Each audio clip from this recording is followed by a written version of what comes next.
Santri itu luar biasa.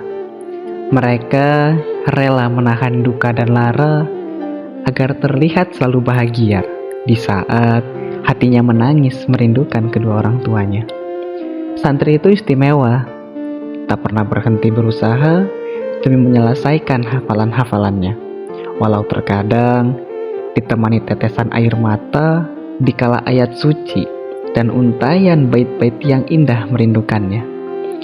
Santri itu punya banyak impian, cita-cita, dan juga harapan. Mereka rela menyepi dari keramaian, berpisah dengan teman-teman, hanya untuk memikul satu tujuan, yakni menjadi kebanggaan. Santri itu hebat, selalu berusaha tegar dan kuat, meskipun kadang uang kiriman telat. Tapi itu semua tidak membuat mereka patah semangat.